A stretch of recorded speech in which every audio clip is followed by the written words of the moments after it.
Namaskar, everybody. Today, 4th of July, Saturday, 5:30 p.m., we are live with you, talking Zindagi. Rajesh Ramakrishnan and me. Thank you so much for being here on a Saturday evening. And as I see all of you joining in, welcome, dear friends. We're going to begin this session in the next 2 minutes' time. Settle down. Get yourself a cup of coffee or tea. It's raining cats and dogs here in Mumbai. Hi Sarthak, how are you? Suren Tiwari, कैसे हैं आप?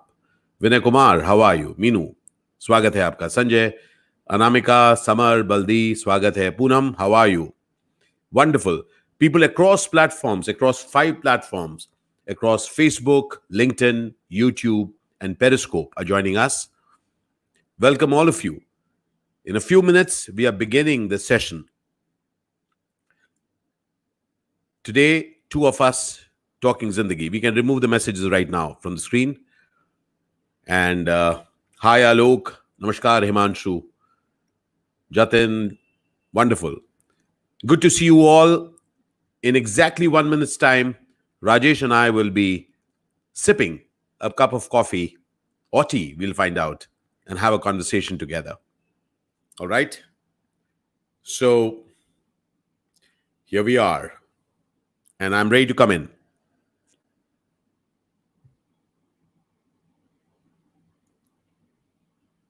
You can remove the banner. So, swagat hai aapka. Namaskar, my name is Ashish Vidyarthi, dear friend.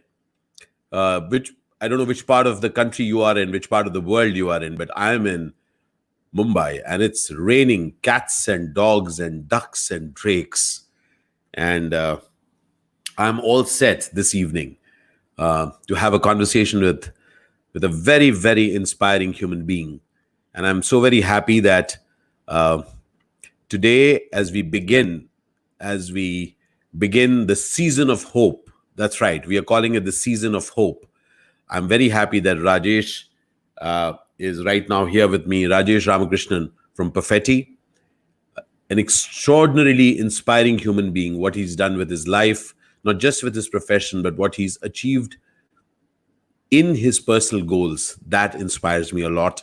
And I'm so very happy to chat with him about life, about nooks of his life, and what he has discovered. So, welcome to the season of hope, all of you. And I'm now inviting Rajesh. Welcome, dear friend. Hi, Ashish. How are you doing? Wonderful. So good to see you. Likewise, thank you very much for having me on the show. Yes. Essentially, this is a place where, Rajesh, I have been extremely lucky in life that I have met some very inspiring people in my life.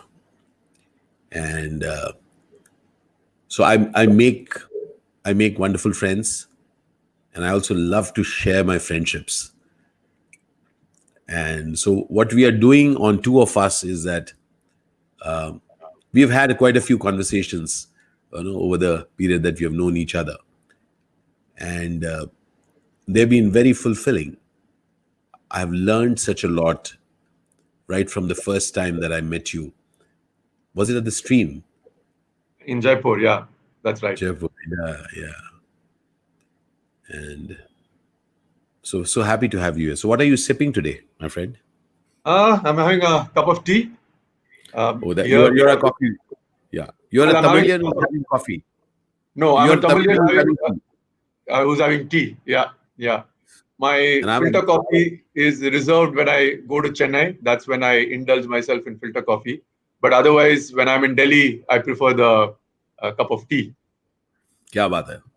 So when in Rome, you actually are kind of... Yeah. Try and fit into the local culture and the nuances, so to speak. Makes sense. And also I've felt that sometimes, so for me, I'm trying to wipe away something and you know what it is. So just before this, so I was in a conversation with a group of people in the UK right before this, and I felt famished. And I just asked for some samosa. And as we are doing a technical thing, and there was a technical breakdown which happened. Huh? So during that technical thing, I was having a samosa. So I'm still wiping it. But seriously, seriously, food, does it draw you, Rajesh? Do you like food and do you think of food? I mean, that's a really a question that sort of answers itself. I'm a huge foodie, actually. I love food. I'm a vegetarian, mind you, but still a very, very big foodie. So my Instagram handle actually is called travel.eat.shoot.repeat. So those are three passions in my life. And one of the things I thoroughly enjoy is experimenting and trying out different cuisines. Particularly in India, there is so much differences between, forget states, between each district, there is so much difference in the way say, aloo is made or bhindi is made. So I absolutely love that. And of course, when I travel across the world, I love to try the local food in the local restaurants where they serve it, because that's where you get the true flavor of it. So that's something that I enjoy. Yeah, it's kind of, for me, except that I guess either you are genetically blessed or knowing you are well disciplined, you do your runs on time. For me, this passion of mine keeps showing on me, my friend. Yes, that's a danger of this. It's a bit of a chicken and egg story. So you need to do something to make sure that you're able to eat what you want to eat. So it's always, how do you balance the two out? Yeah. Yeah. So, one very interesting thing I was reading somewhere, when you have something which you want to do desperately, then you find other ways to make sure that you're able to balance it out. So if your passion for something is greater than the pain of not doing it, then you're able to manage it. So for me, the passion for food is greater than the pain of not eating the food. So therefore, I make sure that I have the discipline to exercise and burn off the calories. Kya baat hai. I just loved it. What you just spoke, I just loved it. When you are passionate for something, and as opposed to that is the pain of not doing it, or the pain of doing something else, like the exercise, right? Beautiful. Yeah, got it. So if you're passionate about something, then you also do something which probably gives you pain, because if the passion is really worth it for you. Exactly. Super. Yeah. Beautiful. So beautifully put. And what you have articulated, I find I really I'm kind of, like when I look at hindsight, I can make it that really it is so truly so that for anything. For example, Rajesh, I've always felt that I'm a dreamer. And I first dream of things, and then I go about finding ways to do it, and that's been my leitmotif of my life. And one thing which I tell myself, and it kind of falls so much into this, he says, you need to pay the bills of your dream. Mm-hmm. Yeah. So those things that we aspire for, we really, we can say, my heart speaks for that. You need to pay your dues for that. Yeah, that's so true. And it's for me over the period, and we'll go back to childhood, but this is such an interesting point that has just come up. When we throw ourselves into a profession and we throw out our passions, and I know how close passion is to your life, because I see you so beautifully. I mean, I'm a distant viewer, distant watcher, but I see you managing your profession and passionately delivering on your passions. How is that? How do you do that, Rajesh? Yeah, so I think couple of things, Ashish. One is, first of all, I must admit that a lot of my passions I discovered in my mid 30s, right? So they are not like they've been there for a long time. So if I were to talk about two or three passions of mine, one is definitely photography, is a huge passion. Fitness is a passion, and Travel. marketing is a passion, and travel is a passion, right? So these are three or four things which I'm passionate about. And when somebody says, "Is it a hobby?" I don't particularly like that word because to me, hobby is a little bit flirtatious. You sometimes do it, and it's a little bit superfluous. Yeah. But the passion has a bit of a depth to it, which I relate to.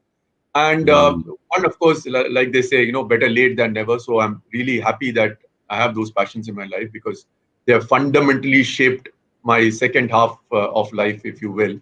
So that's one part of it.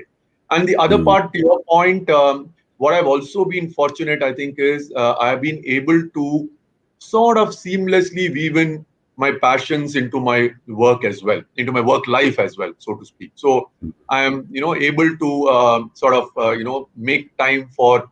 Of course, I'm very serious about my work, and I would like to do it well, and I ensure I do that to the best of my ability. But also find ways of managing to also do my passions. And why I believe it's important is, Ashish, what happens is every day we have those difficult conversations. We go through a lot of discussions. Suppose we are traveling on the road in the non-lockdown days, there could be somebody who's not driving well. So there's a lot of things that happens through the day which actually suck Mm. out our energy, right, and give negative energy. And one of the very important things I've realized is we need to maintain that energy equilibrium. So period, we need to keep putting in positive energy. It's like those endorphins need to be, put in to make yourself Replenished. replenish. Exactly. So the energy replenishment to make your balance there is very, very critical. And to me, having passions is exactly that's what it does. I mean, if Wow. you're passionate about music or acting or sport, when you're playing that or when you're doing that, you forget about everything else, and that Mm. really helps you to get that positive energy which balances out the various negative energies that you might have through the day. So I think that's the role that I believe passion plays, and which is why I would tell everybody it's really lovely to have a passion for yourself no matter what. The nourisher,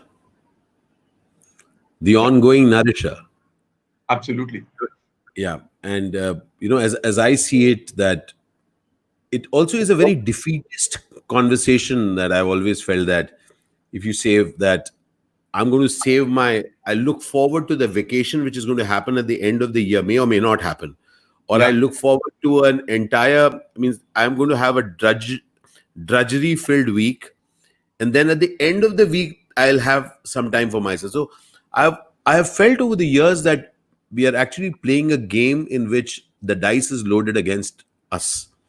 When we play that game, that I yeah, look for a vacation for me to replenish myself. I'm drained out. So therefore this term, Rajesh, and I would work hard and party harder. Uh, it seems that one is you're emptying yourself, and the other one you're guzzling it, and guzzling it in all forms.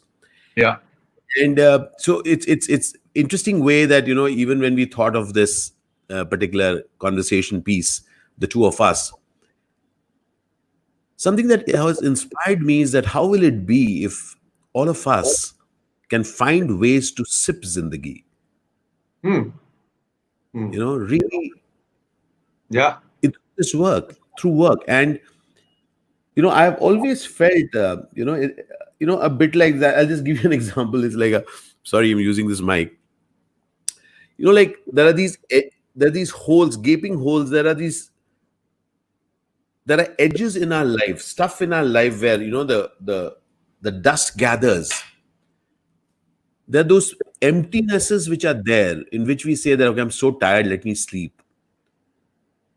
And when we can pick up something in the midst of work, in the midst of our, so to say, working life, if we can nourish ourselves during the day, or even just the thought comes there, and you kind of look forward to it. And it's such a beautiful thing, as you put, that you can actually be adding to your energy, adding to your endorphins, adding to you, not just waiting for that weekend to happen for it to. Yeah, yeah. No, that's a really nice thought. I know, Ashish, I love the way you said, sip a little bit of positivity all the time, because it's like food, right? You don't like not eat for 3 days and then binge for 2 days. You don't do that, right? And I think if you are able to find a balance where you're able to pursue your passions, even whether it is a weekday, weekend, not wait for a 6 month later vacation to happen, etc. If you're able to do that, I think that's a great place to be in. Yeah. And just on another note, it's for me, passion is a bit like a friendship, Rajesh. So it's the friend who's traveling with you. Yeah. And and just to give you an example, so for example, the many lives that you lead, and I will also come to the other projects that you've been involved with, and where your life centered life comes in. That gives us more reasons to win on each day. Yeah. Otherwise, if I'm limited to that one profession and that only one job, so either that task makes me a winner or a loser. But imagine that I am playing a multi-pronged life.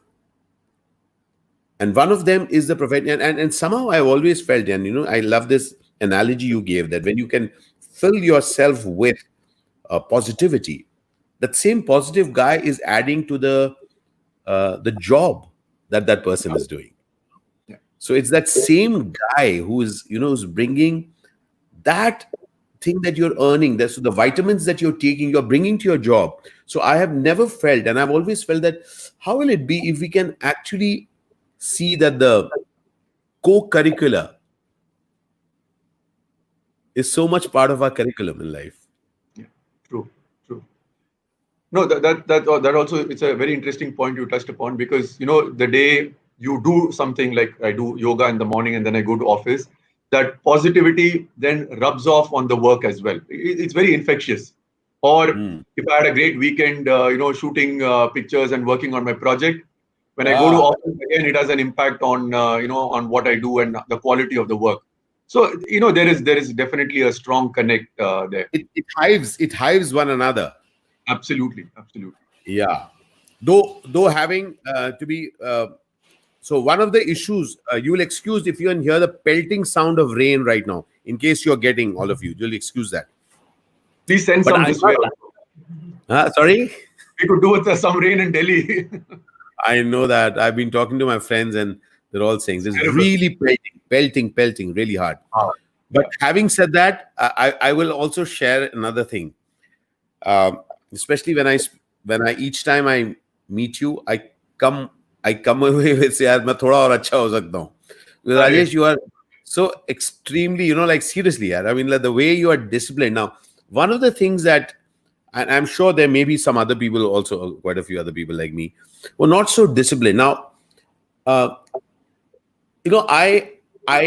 am literally scatter things, so I kind of do a lot of things, and a whole lot of my life is not is to handle a lot of guilt. For example, each time you're talking of yoga, I'm kind of going, how much I wanted. In fact, I started this wonderful yoga class early morning with Pankaj Bansal. He does a beautiful yoga thing, and I'll again go back to it. But what I'm saying is that discipline part, how important is discipline for you? And I really want me to imbibe something from this and listen to you, and also for others. How important is discipline in all the things that you have achieved or you wanted to achieve or that you have set out for? Again, I must admit that, while I try to be extremely disciplined about certain things, I will be the first to say also that I am not disciplined on many things. For example, you were saying that you were. Let me first, you made my evening. First of all, thank you so much. Now carry on. Yeah, no, I mean, when you were telling me that, you were eating a samosa, I was feeling so jealous because I've been craving for a samosa for the last 3 months. And I've been really missing the pyaz kachodis and the samosas, which I, used to love having. So Yeah, I mean, I think the discipline part, Ashish, also comes a little bit from the upbringing. I mean, I come from a very typical middle class family in Chennai, right? And I think growing up, Born in Coimbatore, then Chennai. born in Coimbatore, spent about a year or so in Coimbatore, but pretty much from grade 3 to grade 12 was all in the same school in, very, very middle class area of Chennai. So Sure. again, growing up, I think it came with a lot of, discipline in the house. Being a Tam Bram student, I mean, there was a lot of emphasis on studies and, discipline and can't be doing this, that, and the other. So I think grew up from that perspective. And of course, Sure. when you go to college, some of it sticks with you, and then you do a little bit of experimenting with other things, etc. But I think eventually, as I've been, as I've grown in my life and my career as well, one thing that stuck with me is I think the values of hard work, discipline, because you know that those are what can give you results. I mean, even all of that is no guarantee that you will get results. Sure. But Sure. if Sure. you don't do that, then the chances of getting the results are not that high. So I think that's something that has become an integral part of my life, and I'm very happy and blessed to have that. So, like I said, when it comes to things like yoga, when it comes to my fitness regimen, I'm very, very disciplined. But yeah, when I see a samosa, when I see some tub of ice cream, then yeah, the discipline goes a little bit out of the window.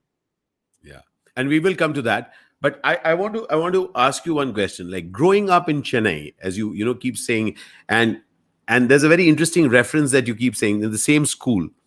Now, when we are in today's times, people change so many schools. It's like going to we went to this restaurant, that restaurant. So I'm exactly getting what you're saying. Going to the same school, okay. And for me, I get that going to the same school means the same route, taking the same thing at the same timing, the same uniform. How how has that, what is an earlier memory of yours of how would you try to describe that, how discipline was part of the culture? It was not even discipline, it was like that is how it is to be done. Yeah, yeah. So you're right. It was a bit of a routine in that sense because my Sure. school was not very far from my house. And, Hmm. I used to walk down to school literally. It was a 10-15 minute walk. So yeah, there Okay. was a strong element of routine. And like I Hmm. said, we are talking about the late 70s and 80s, right? So obviously, there were only certain things which were there at that time. And one of the Yeah. things that I, remember is that a lot of happiness came from those simple pleasures in life, right? And I think Hmm. I've again been fortunate that that has stuck with me for the last many, many years. So I don't know if you remember, I'm sure it was there in your time, but to me the things that I used to really feel happy was there was a neighborhood bakery where I used to get the Pepsi Cola tube, right, for 50 paisa. So you cut open the tube at the top and then you suck the thing out of. So I mean, that used to be like the high point of the Yeah. day. Or the vanilla stick ice cream you used to get for 25 paisa, which was just that stick. There's a butter paper around it, and you take it out and you eat it, right? And even that you share with 4 friends, right? Because everybody doesn't is not carrying money that day. So I think those kind of simple pleasures are something that I grew up with. And even today, if someone offered me dal chawal versus an exotic dish, and I think I would gravitate more towards that. That's something that has stuck with me over the years. Hmm. And it's what, when you spoke about the neighborhood thing. So we are in Lakshmi Nagar, and near Jagatram Park in Lakshmi Nagar, there used to be this small bakery, and I used to go for. They used to have a cream roll. Okay, Oh it used to yes, be like a cone with a with the white stuffing inside it. Yeah, see, oh, and the rascal, you bite into that and the cream, and then you want to make it last longer. So you decide whether you eat from the top or this. I used to start from the bottom so that by the time it goes up.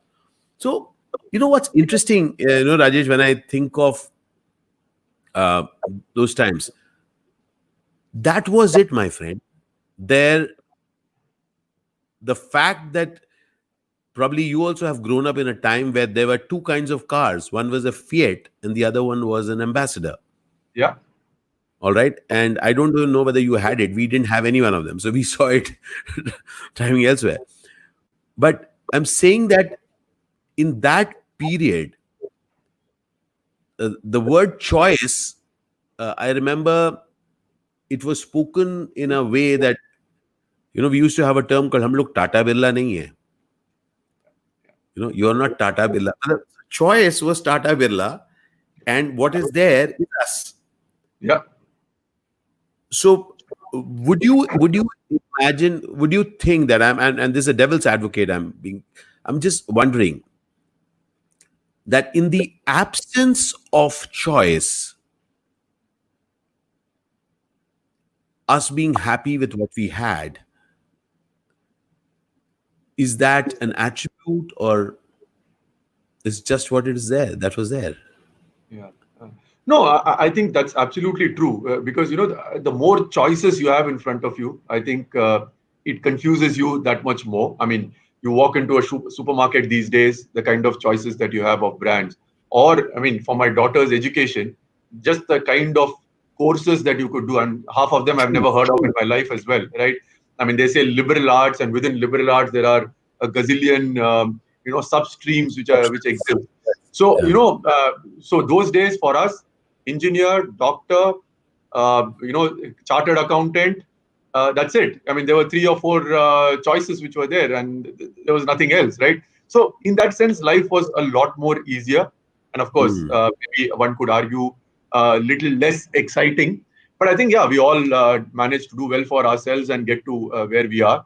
But the choice bit of it, I think, needs to be handled a little wisely because Hmm.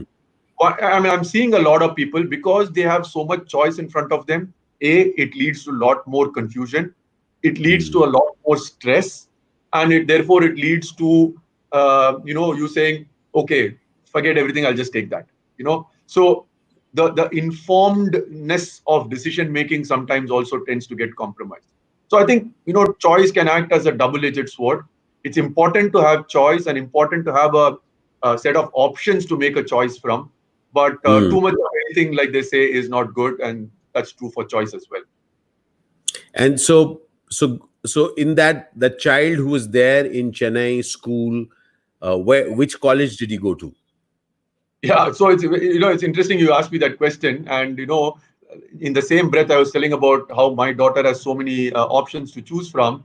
When I was finishing school, there was not too much, no internet, nothing to go and Google and check, what courses, where to do, etc.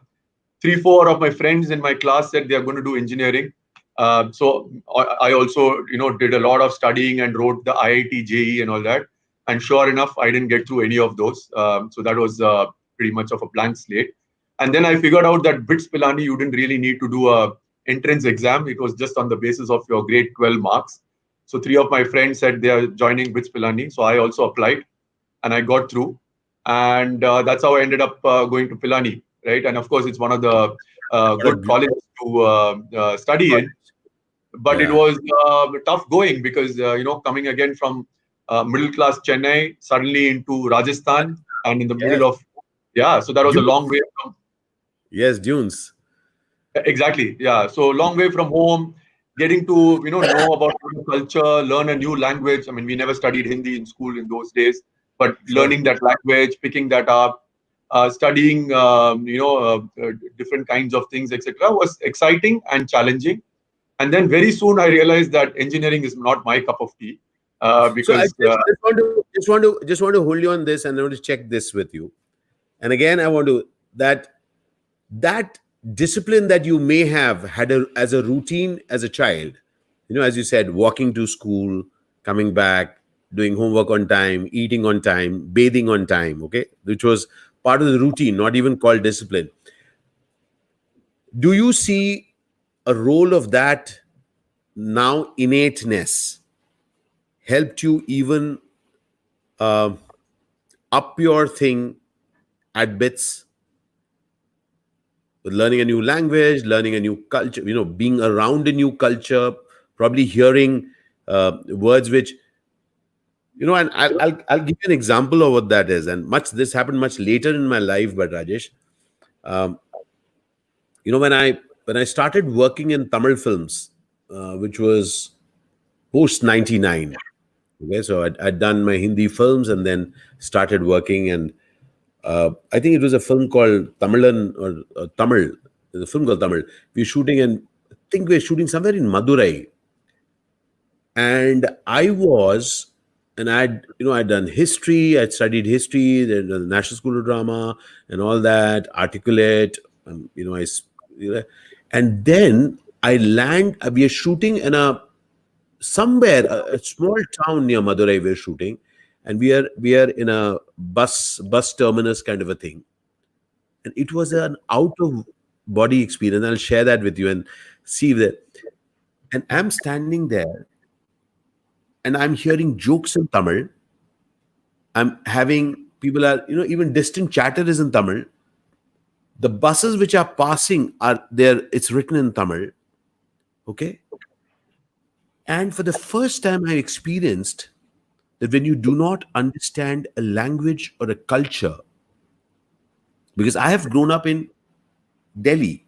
Yeah. All right. And I've been working, but still I had gone to metropolitan cities. So one knew that there were other variations. And as an actor, Rajesh, that became an indelible memory for me, that when I look at a character and who says, and he looks at something and can't make out anything, what is that experience for him? So I'm just wondering that when you went to another completely different culture, and really very different culture, because I'm sure people from all over the country were there. Yeah. What was it for Rajesh looking at that? Yeah. Before I answer that question, Ashish, I must compliment you on the way you say Tamil. I haven't seen a North Indian being able to say that. So absolutely well done on that one. It's not easy to roll that off the tongue. Yeah, and I can see somebody making a comment on that as well, and that's absolutely true. So kudos to you for that. Oh, Kausi is there. Dear friend Kausi. Yeah, she's from Chennai. Yeah. What a travel! She's a traveling buff. Huh? Kausi is an amazing. She creates some amazing traveling journeys. Yeah, we'll come to that. Yeah, and I completely echo what she said. Thanks for not saying Tamil. So that's absolutely right. Well done. No, so yeah, so to me it was a huge culture shock, right? Coming from, like I said, same school, same route, same everything, to a place like Gits Pilani, where people from all across the country were there, and in those days. So even the first time I went for breakfast to the mess, I was given a bowl of milk and thin jalebis. Right now, I didn't know what to do with that, because first of all, in the south of India, you have jangri, which is like thick, and there is no concept of those thin, crisp jalebis. Yeah. And then later, I was told that you dip the jalebi in the milk and you have it along with matri for breakfast. So from having grown up eating idli, dosa, and upma, to getting used to that kind of a cuisine, to the language, just like you said, again, listening to Hindi, picking up Hindi to the extent where I can, have a reasonably good conversation today. Very well. Yes, you do. Yeah, my grammar may not be the best, but I can certainly manage, right? So I think in multiple levels, one of the things it did was throw me out of the comfort zone, right? So, growing up, one of the things was there is always some fear of getting out of comfort zone, because you're so comfortable with the familiar that you're very happy with that routine. And I think it's, in a way, just got me out of that comfort zone. And I think that's another one thing that has stayed with me over the years, where I find that if you are able to periodically push yourself out of the comfort zone, it lets you learn something new every time. And then when that sticks with you, you become a far more, holistic, well-rounded person. Beautiful. In fact, I love the term that you use, when you can push yours, because we all agree on the notion that we must push ourselves out of our comfort zone. And I like the term that you use, which is actually doable for each one of us, that when you step out of your familiar, the familiar. Yeah, I do this. Yeah, that's familiar. Yeah. I don't do it that way. Okay, that's again very clearly not your familiar, that you have not been. I usually, even the terms usually, now for me, usually also is setting a. I'll again give you an example of food, Rajesh. That Joel is there. Hi, Joel. That for me, it's very odd if somebody tells me, I know you like that. I know you like that. For example, I just had a samosa, and we are talking about samosa. And day before yesterday, I was doing a program for a group of entrepreneurs in Kochi, and I was only talking about kadala, and putta and kadala. And my entire thing is that I do not have a thing of like I like and imagine it's not just in terms of taste, but it is also in terms of when you said creating a holistic you. Yeah. That holistic, each one of us has many facets,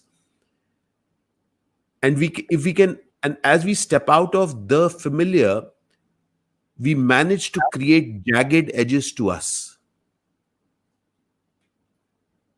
No, absolutely. Yeah, and I think that's very, very important for us to do. In fact, I would say full credit to you, because one thing I really admire about you is the way you have reinvented yourself. I mean, from a stage actor, theater, to move on to movies, to move on to movies in languages which you had no clue about, to now the way you have reinvented yourself to be what you are today.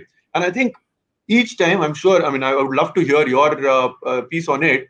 Every time you did this, you would have been putting yourself out of your comfort zone, right? And I would love to hear some bit of that as well. So Rajesh, very clearly, you see, either you push yourself or you allow yourself to be pushed, with very similar results. And the other day, a friend had given me a beautiful example. I love it. He says that if there are eggs there, if you put pressure on it, it can crush. And if the same pressure comes from inside, something interesting comes out. All right, the chick comes out. In a similar way, I have felt in my life, I have managed to, yes, it's not always, for example, even for my first move from Delhi out was to earn a living. Okay. And then at some point, okay, to do something better. Okay, so do something creative. Okay, now I'm feeling dulled. I'm now doing more of the same and getting accolades for a little bit of mediocrity. I don't want to do it. Not do it. Now, I really think that for me, and I can only speak for myself, is that I do create a dissatisfaction with the present. Okay, and without that dissatisfaction that I create, so therefore, I'm also not very good at taking compliments, and it's not something that I'm proud of. People point that out to me, but I have noticed that I don't want those compliments to stick to me. Okay, there is, like, I'm in deep appreciation when people acknowledge, but I create the dissatisfaction in me, and for me, in any case, Rajesh, and I'm sure you will share your thoughts on this. Any case that tomorrow is something which we have no clue about. So might as well discover something amazing, a facet which actually makes us holistic, in our various way. And it might even not, it is not something which you are deliberately doing to make yourself holistic. But, it's something which calls you, and you're dissatisfied. And somebody like me, I'm dissatisfied. I want to create something. And definitely, each time you move into a new field or a new genre, you have to start learning again. And I'm lucky. I'm like, I've tattooed the name on me, Vidyarthi. My father tattooed it on me. So it really helps. Yeah, true. Better. So I see, one question that I have is then something which I'm really the beautiful thing that you created for the girl child. When did this want for? First, tell us something about that project, and then say when did it all begin. Sure. That's something which is very, very close to the heart of not just me, but my wife and daughter as well. Actually, it started when we were living in Bangladesh. So we were based in Dhaka from 2014 to 2017.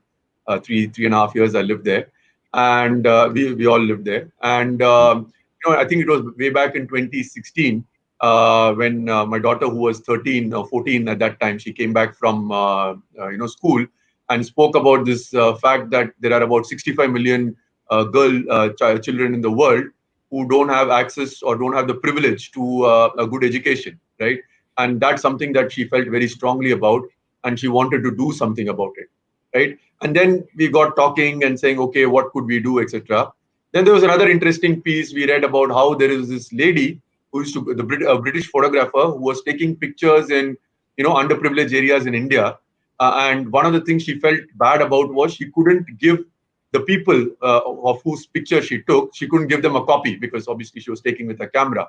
So then she shifted to taking pictures with Polaroid camera, right, where she could hand over a copy. Yeah. So we then sort of put the two together. And then what we used to do was me and my daughter, along with our maid, because she used to do a translation for us, and my wife, we used to go to underprivileged areas in Dhaka, meet fathers and their daughters, and tell the father that his daughter is as precious as the son, to treat her well and give her a good education. And we used to take a Polaroid picture of the father and the daughter and give that to the father to say it's a memento of the cherished relationship that you have. And we also used to do a little bit of a story around the girl. I mean, what is her interest? What does she like to do? Who are her friends in school? What would she like to do when she grew up, etc. And then we created a Facebook page called My Daughter is Precious, and a little bit like the New York Humans of New York kind of stories we used to put together. And basically, it started as raising awareness for gender equality, right? That's how we started. And over the course of a couple of years, we did about 40, 50 stories of these girls. And it was a really fascinating experience because, for me and my daughter, we got to go to those places, meet those children, really understand, their hopes, their dreams, and so on. And also try and, elevate and raise awareness for the issue. But then somewhere along the line, we also felt that it's good to raise awareness, but can we do something more, which is more tangible, right? So one of the things we did was, this was about 2.5 years ago, we did one round of crowdfunding to raise money through a crowdfunding exercise. And we gave that money to Nanikali, which was about 3.5 lakh rupees, which was enough to send about 100 odd girls to school for 1 year, right? Uh, After that, again, as a family, we discussed it and we said, look, it's good to send so many girls to school for 1 year, but then what happens to them after that, right? And that's when we came to this whole point that the reality of it is that in the younger years, the girl still gets education because education is free, and her parents are happy to send her to school because they are not in the house coming in the way of anything else. But when the girl turns 15, 16, that's when the real issue starts, where either there is a cost to the education, or indeed the parents decide that she has to get married in a couple of years, and then why bother educating her further. So what we now do as a model is we identify girls who are just entering college in the first year of college, and then we support them through their 3 years of education, so that at the end of it, they are able to get a job and get economic independence. So what we do is we try and collect money from whoever would like to contribute. So there is a corpus we have called My Daughter is Precious. It's managed by a wonderful couple we know, and we pay the money directly to the college. So we have tied up with, I don't know if you're aware, there is a college called Janki Devi Memorial College in Delhi. So we have we have a tie-up with them, and we send the money directly to the college in the name of the girl, so that we are able to make sure that the money doesn't fall into the wrong hands. And in addition to that, what we also do is, these girls come from a background where they don't have the benefit of good, solid counseling. So my wife, who's Nirupama, who's a certified coach and a leadership trainer as well. So she has a cohort of mentors who actually mentor these girls under the umbrella of Glow, which she runs as an organization. So once a month or twice a month, they speak to these girls. Would they like to do BSc or BCom? If they did this, what are the opportunities available? Because they need that as well. apart from the Wow. financial, benefit. So To that's be what we run mentored, as a family. to be Yeah. mentored also. Yes. Wow. Yeah. I'm just So wondering. I'm just wondering. Do we have any account which we can put up as a comment, because a lot of people are here. Um, if somehow we could have something which could be. Do you have I'll website? I'll WhatsApp it to you right away, Ashish, even as we speak. Yeah, I'll just yeah. If you can do it right away, I'll just share it with my colleague, and she'll just put it up, because this is wonderful. absolutely. So, Yeah. so I'll just one of the interesting things that I have discovered, and Raj, you can just send it to me right now, Absolutely. and I will send it. So the interesting things that I have discovered, and I want to take Rajesh into that question, is that there are certain things that bring a smile to our face, and we say that this is, I did rather wake up this morning and achieve this. This would really make my day fulfilling. uh, and when Rajesh, when you were talking about this activity of yours, when did you send it to me, Rajesh? If you can send it I'm right now. actually, my daughter is just sending it. Oh, she's sending it. Okay, okay, Just sending fantastic, it. great, great, great. So great. So because that thing which says that, like, this is one of the more reasons that I'm going to be alive, and I'm going to make my life worth it. All right. And you have used a very interesting phrase some time back, that these passions of yours showed up much later in life for you. All right. And yet you have made sure that they are now a part of your life. Yeah. All right. So do you think that at a particular age, because I have found this a lot of people think that, no, my life is now gone and done and fulfilled, abhi ho gaya. Now let's leave it to the next generation, because this is, I have another very, very dear friend of mine. His name is Arun Bhardwaj, and he lives out of Pune. Just like what you shared, that how you were inspired by your daughter and you took something on, he's inspired by his son, and he's my age, and he's created a new startup inspired by Okay. the youngsters. you Wow. know That's really and cool. my sister Anamika, and my brother-in-law Samar, inspired by their daughter, they have taken on, and they have formed a new this thing, where they are trying to create something out of algae. And so the point, what I've noticed is that, isn't this an amazing thing what you've just shared, but as a distinction also for us all, to also get that, not just it's a great idea to guide and mentor our children, but also to be inspired by them. Oh, absolutely. Ashish, and that's so true, because one of the things I started doing about 5 years ago is I started writing out my mission statement, personal mission statement, right? What would I Ah, like to do in my life? And of course, it's a work in progress document. I don't think it ever gets fully formed, but a few elements there for me are learning, growth, uh, inspiring, and positively impacting things around me. And fundamental part of that is learning, right? Which is, I mean, you if you stop learning, then you're pretty much not there. So that's a philosophy that I have, where to me each day, and in various things that you do, there is something or the other you learn. And even when you do something and it doesn't work the way you want it to work, there is still some learning out of it. So I absolutely. yeah, and to me, that's definitely a very big source of joy. Just a simple example, in my yoga practice, our teacher has now started teaching us the headstand. Yeah, so I've been trying for the last 1 week with not much of success, but about 3 days ago, I managed to actually go at least on my head and stay there for about maybe 4 or 5 seconds. And to me, the joy at the end of that was absolutely amazing. I mean, it was something that I felt very, very good about. So I think when you have learning on a daily basis coming from whichever source, and usually the source is one of your passions, right? That itself can be a great source of inspiration. So it could be from your daughter, it could be from your neighbor's kid. I mean, it could come from anywhere. Very interesting. I want to just take this very interesting point. If learning, and I'm also kind of thinking aloud on this. When learning, you can source it from your passion. What I just now sensed. Say after a particular kind of age, after you've achieved a kind of success, and when you're known, uh, I see one of the biggest stops for us is how do we deal with failure.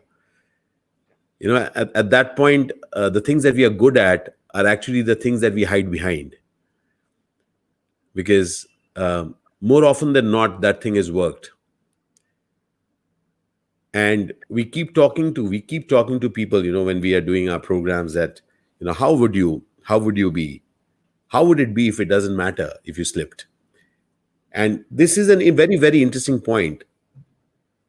For me, I have felt that when we use elements of creativity for people, when people actually get that creation does not have its roots in perfection.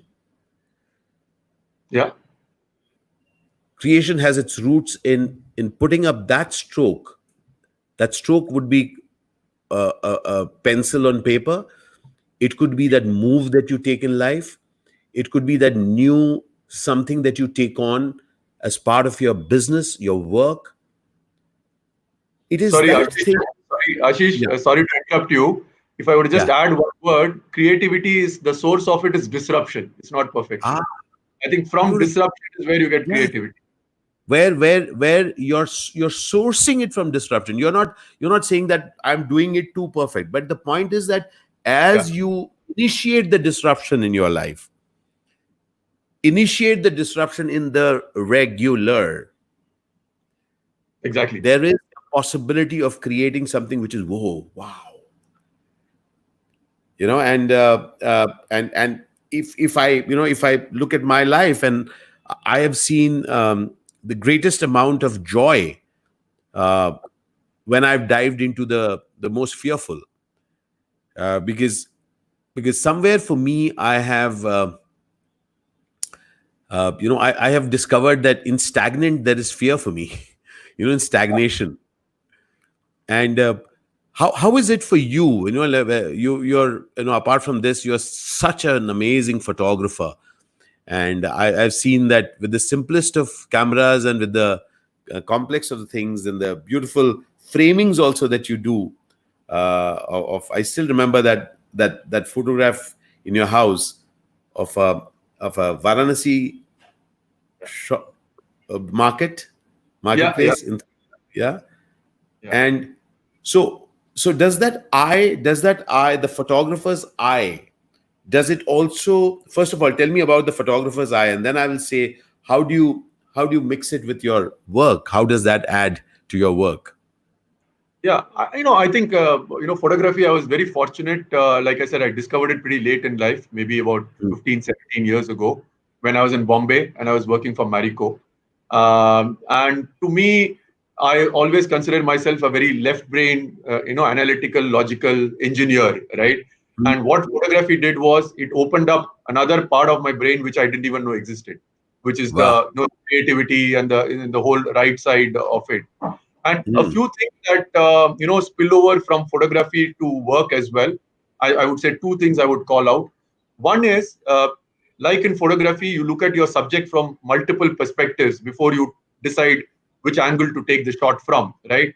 I think the same thing I started doing in my work a lot, which is when I'm faced with a problem, rather than jump into a solution, look at the problem from different perspectives, talk to Mm. people with different perspectives to get their views on the problem, and then Mm. really come to a solution which is definitely a far more holistic solution than a solution which I would have just said on the whim, right? So I think that has been one big thing. And the second very big thing is photography actually teaches you to be very, very mindful of the present, right? Because when I'm walking on the streets, sometimes we are all lost in our thoughts. We are either thinking of what happened in the past or we are dreaming about the future. But photography has taught me that be very mindful of the present, because you never know what you will see around you, right? And you never know, there is a good shot lying in every situation, right? And again, that is something that I try and translate into my work, where when I'm doing something, I focus on the present and on what I'm doing now, rather than regret about what happened in the past, or dream about what could happen in the future. I think these are two areas where photography, being a very integral part of my life, has really helped me in my workspace as well. Phenomenal, phenomenal. Presence here. And it's that moment, capturing of that moment. And my father, who was an avid photographer, Yeah. and he was a self-taught photographer, and he was part of the, he was responsible for the archives of the Vanishing Arts, which was put up at the Sangeet Natak Academy. Right. And so I began my photography journey with him with a Click 3, okay, Yeah. Click 3, Yeah. Kodak, or Kodak, Still yeah. have And Baba used to have a Minolta camera. We still have it, and it was 36 frames which you would Yeah, use, yeah. and each frame costing money. And he would take photographs, performing arts, and especially when dancers, they're turning, and they will reach a point, and you have to take it. And he used to tell me that, Ashish, you have to time yourself, and you have to be one with that subject, that as she turns, and as she reaches, you have to catch that moment. And Absolutely. remember, that was a period not where you take those numerous things.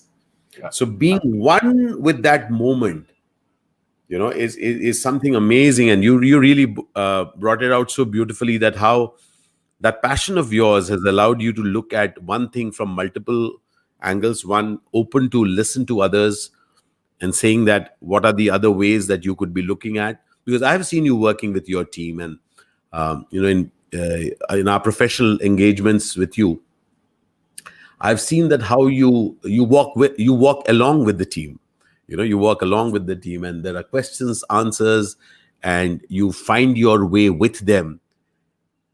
And Rajesh, therefore, I'm asking, in this present moment, where typically as leaders are looked up to for answers, in this present moment, when you and I know that there are no answers, all right, as to why and when and what's, does this photographer who walks along with others and allows others also to illuminate the path, is it playing a role now? Yeah, Ashish, I think all of us are in unprecedented times. Times when we don't know how things are going to be as we go forward. So definitely, I think a few things which are very critical, and I try and do that.